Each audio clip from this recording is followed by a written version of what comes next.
দেখাবো আপনার ঘরে খেজুরগুলো সব খেজুর দেখে নিয়েন, লাগলে কিনে নিয়ে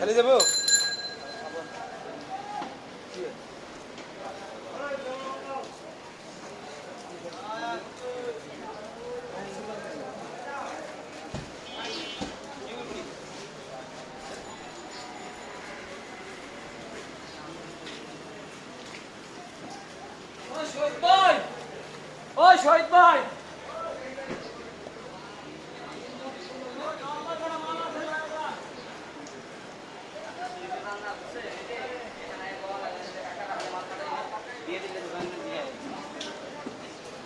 চাইলে আপনারা এই খেজুরগুলো নিতে পারবেন, মানে পাইকারি দামে আর কি, বুঝছেন? এটা পাইকারি দামে, এটা পাইকারি খেজুর, খুচরা বিক্রি হয় না, পাইকারি।